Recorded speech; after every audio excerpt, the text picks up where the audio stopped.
Baik, teka-teki siapa bakal Perdana Menteri ke-9 sudah pun bermula berikutan peletakan jawatan Tan Sri Muhyiddin Yassin sebagai Perdana Menteri selepas beliau hilang sokongan berikutan penarikan sokongan 15 ahli Parlimen UMNO yang secara automatiknya menyebabkan Tan Sri Muhyiddin Yassin hilang sokongan.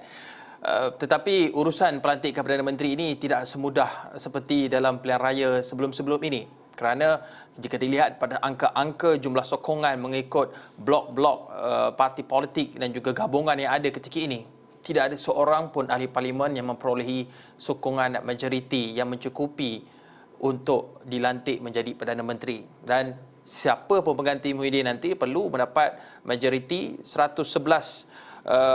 Itu majoriti mudah daripada 220 ahli parlimen yang ada.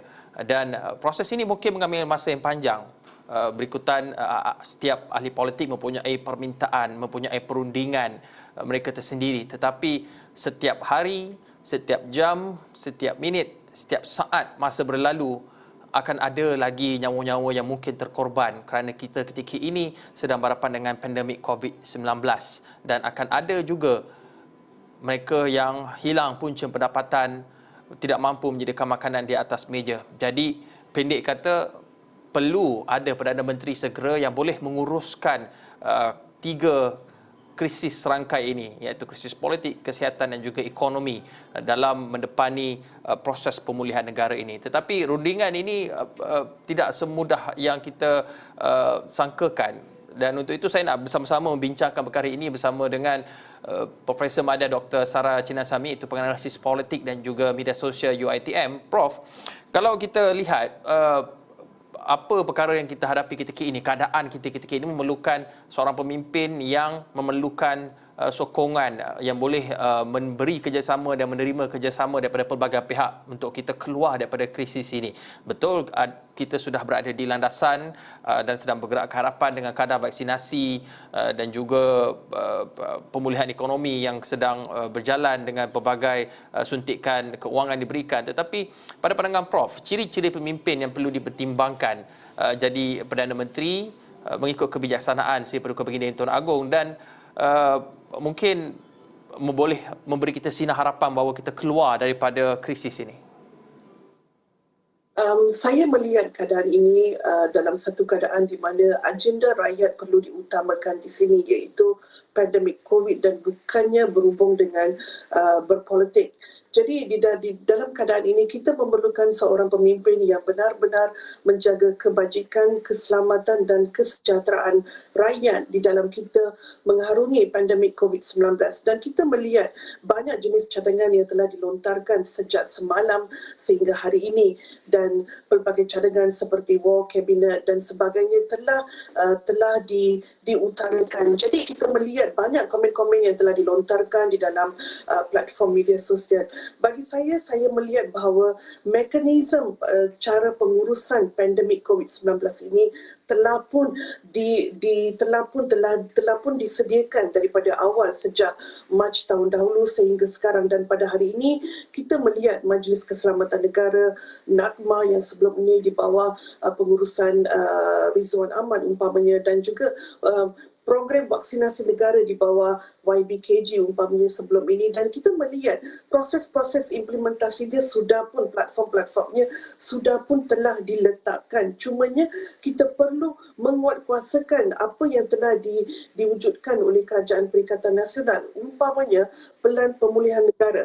Jadi Pelan Pemulihan Negara ini mempunyai 4 fasa dan kita melihat fasa-fasanya dan intipati-intipati, parameter-parameter, variasi-variasi yang telah diletakkan di dalam setiap fasa berkenaan. Jadi saya melihat sesiapa pun boleh menjadi Perdana Menteri di sini, tetapi kita mahu apa yang telah dijalankan. Kita sekarang berada di dalam pertengahan mengarungi pandemik COVID-19 dan rakyat sedang menggunakan kesemua perkhidmatan ini, sedang mendalami proses fasa ini. Jadi kita mahu fasa ini diteruskan dan kita tidak mahu ia dijenamakan ataupun membuatkan lagi susah untuk rakyat memahami satu konteks yang baru, kerana sudah tentunya kita akan ada satu Perdana Menteri yang baru, tetapi pembentukan kabinet ini kalau ia hampir 80% mengalami perubahan yang terlalu banyak terhadap apa yang sedia ada sudah diimplementasikan, itu akan memberikan satu kesusahan kepada rakyat, kerana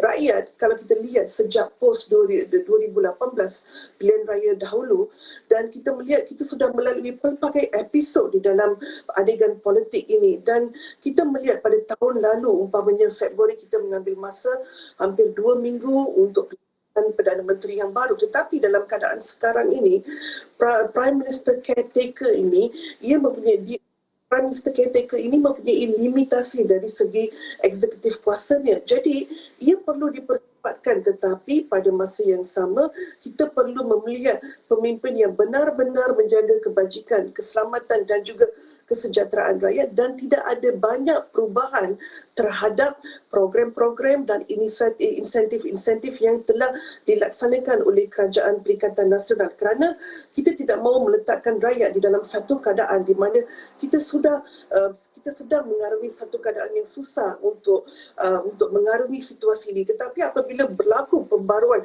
dari segi polisi ataupun penjenamaan semula terhadap sesuatu program yang sudah sedia ada, ini akan menyusahkan lagi rakyat. Jadi agenda rakyat perlulah diutamakan dahulu daripada agenda politik.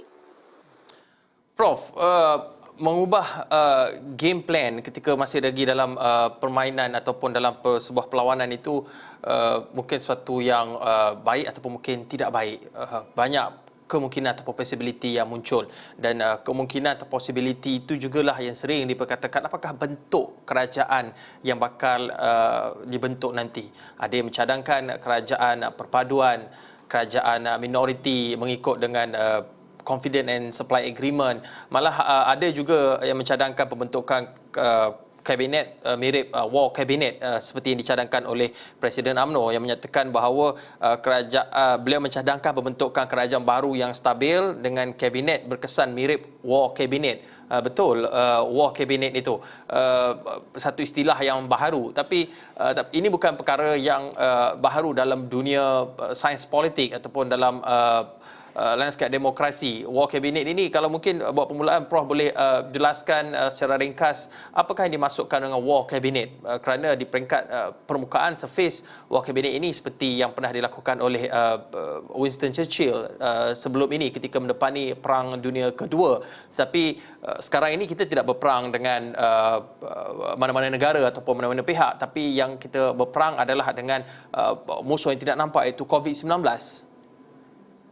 Okey, kita lihat definisi war kabinet ni ia lebih kepada pakar-pakar yang terlibat, yang mana secara khususnya dapat menguruskan sesuatu keadaan. Tetapi situasi itu adalah terlalu beza. Kita tidak boleh membandingkan situasi kita ini mengikut keadaan negara-negara barat, kerana komposi penduduk kita berlainan, situasi kita berlainan, sosial politik kita berlainan, dan banyak faktor-faktor yang perlu kita mengambil kira di dalam kita menguruskan pandemik COVID-19 ini. Jadi, apa saya sarankan di sini adalah parti-parti politik mereka perlulah memudahkan proses negosiasi sesama mereka untuk mereka tampil ke hadapan dan bentukkan satu kerajaan. Jadi ini perkara yang penting yang perlu kita fikirkan. Sebelum ini episod seumpama ini sudah pun berlaku pada tahun dahulu, iaitu pada Februari 2020. Cumanya fenomena dia agak berbeza, kerana pada Februari yang lepas, tahun lepas, ia lebih kepada keadaan kita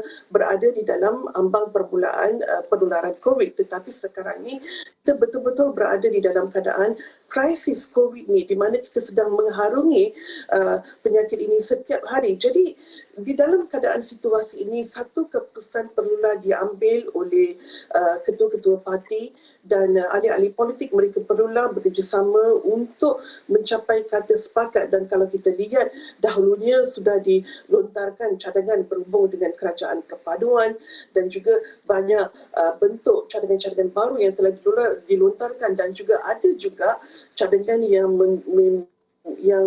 mencadangkan tentang dominasi parti-parti Melayu di dalam pentadbiran. Jadi perkara ini perlulah kita lihat secara serius di dalam keadaan pandemik ini, sejauh manakah parti-parti politik ini boleh negosiasi sesama mereka untuk membentuk kerajaan.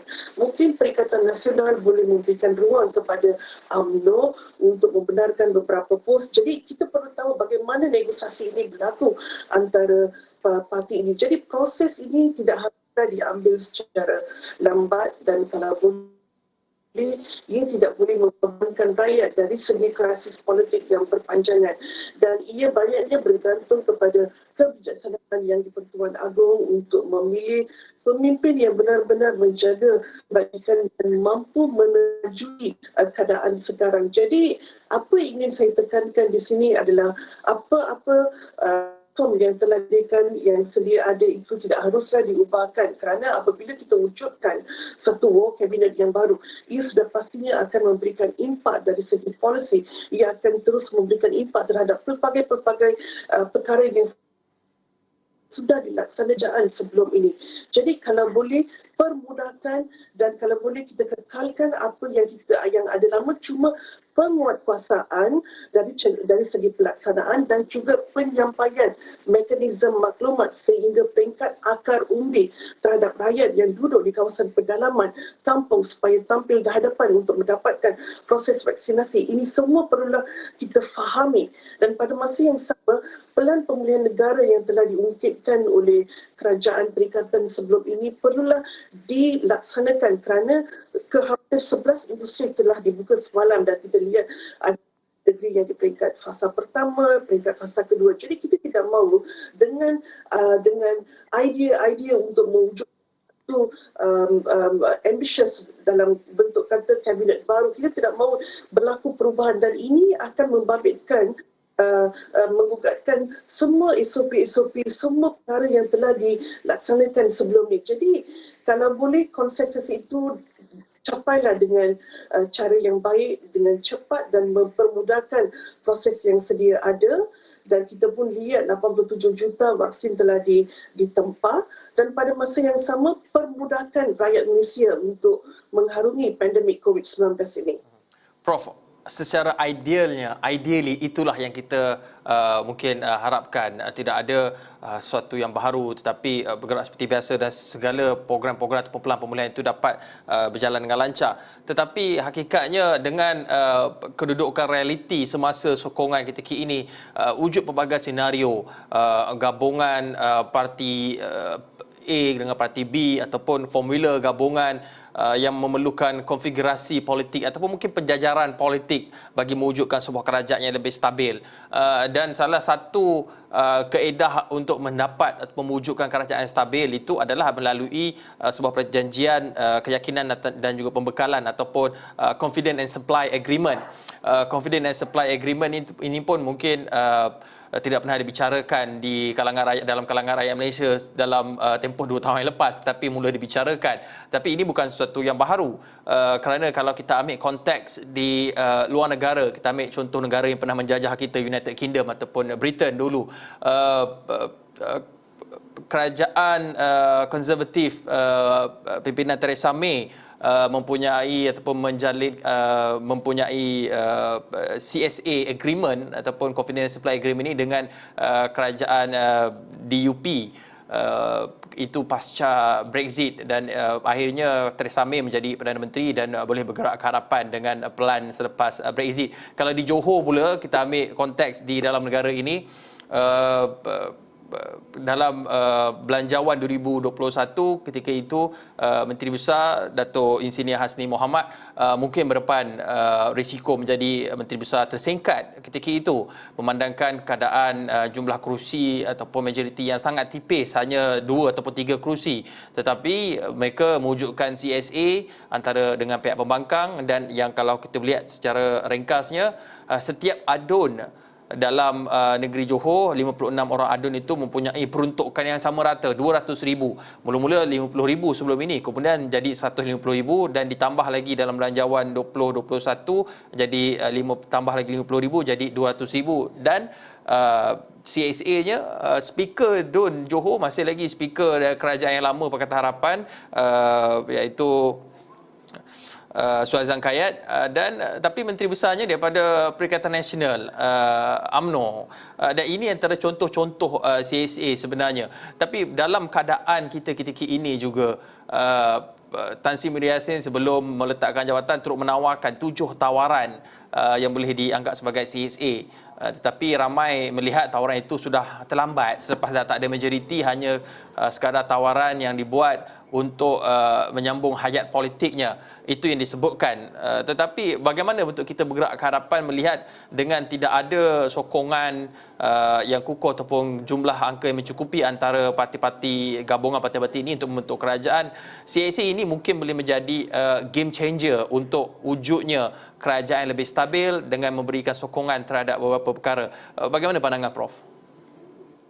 Sebenarnya pemahaman berhubung dengan CSA ni ramai yang tidak memahami kerana konteks pelaksanaan di peringkat persekutuan dan konteks pelaksanaan di peringkat negeri ini amat berbeza. Jadi pemahaman berhubung dengan CSA ni di kalangan rakyat pun harus mengetahui daripada A to Z apakah perkembangan di dalam CSA ini, bagaimana operasinya di peringkat negeri, bagaimana operasinya di peringkat federal. Jadi perkara-perkara ini perlulah dititik beratkan. Mungkin CSA ini mungkin boleh dipertambahbaikkan lagi. Mungkin Perdana Menteri yang akan baru mungkin akan mengambil kira tentang faktor CSA ini, dan kita melihat CSA ini adalah satu perkara yang juga diperdebatkan di dalam mana-mana konteks. Kita lihat di dalam platform media sosial, di dalam mana-mana, even di dalam WhatsApp. Jadi perkara ini perlulah tambah baikkan lagi, mungkin dari segi mekanisme penyampaian maklumat, bagaimana ia beroperasi mengikut setiap negeri dan bagaimana ia berlainan di peringkat federal. Dan pada masa yang sama dalam keadaan sekarang ini, satu keputusan perlulah diambil dengan segera dengan keadaan semasa ini, kerana kita melihat bahawa rakyat sedang mengarungi pandemik COVID-19 dan dalam keadaan kita pertengahan, rakyat sedang mendapatkan program vaksinasi dari hari ke hari, dan pada masa yang sama sektor pembukaan, 11 sektor pembukaan semula ekonomi di beberapa fasa-fasa pertama, dan perkara-perkara ini perlulah kita berada di dalam keadaan peak di mana pemantauan itu haruslah dilakukan dengan segera, dan kita tidak mahu ada berlaku sebarang kesan-sampaian. Sudah pastinya kita lihat dari segi pergerakan sivil itu amat lancar di peringkat bawahan, tetapi di peringkat atasan dari segi monitor, dari segi pemantauan ataupun penguatkuasaan ataupun pengubahan barang SOP dalam keadaan sekarang yang sedang kita harungi, itu adalah satu perkara penting yang perlu kita titik beratkan. Jadi ia memerlukan penyelesaian yang segera untuk kita menamatkan episod politik yang berlaku sekarang ini, dan amatnya bergantung kepada kebijaksanaan yang di-Pertuan Agong untuk membuat satu pilihan yang terbaik, calon Perdana Menteri yang sesuai. Dan dalam keadaan sekarang ini juga saya ingin tekankan kepada kebanyakan parti-parti Melayu umpamanya, dari segi konsensus itu perlulah diberikan ruang kepada sesama sendiri, dan kalau boleh apa yang disediakan daripada awal itu diberikan ruang sesama sendiri untuk menambah baikkan agar kita dapat keluar daripada pandemik ini. Prof, dalam masa sama Prof, kalau kita saksikan ketika ini banyak perkara yang berlaku yang tidak pasti lagi. Tetapi kalau kita lihat dari sudut politiknya, banyak perkara propaganda ataupun berita-berita palsu juga tersebar, dan keadaan ini suatu yang kalau kita boleh saksikan sebenarnya rasa macam nak dekat pilihan raya, waktu kempen pilihan raya, banyak propaganda yang tersebar di luar sana, berita-berita palsu. Kita dapat saksikan contoh dalam tempoh 48 jam atau 24 jam lepas, banyak kenyataan-kenyataan dikeluarkan. Ini contoh kenyataan palsu yang contoh kenyataan palsu ya. PAS menarik sokongan daripada Kerajaan Perikatan Nasional keluar tidak bersama dengan PN. Itu kenyataan palsu, tetapi dibuat seolah-olah sangat benar, tapi ini telah dinafikan oleh pihak parti. Itu contoh kenyataan palsu, disinformation, misinformation yang berlaku. Tapi bagaimana masyarakat di luar sana untuk kita nak memahami keadaan ini dengan maklumat-maklumat palsu, propaganda ini juga, peranan yang dimainkan oleh pengguna di media sosial, netizen.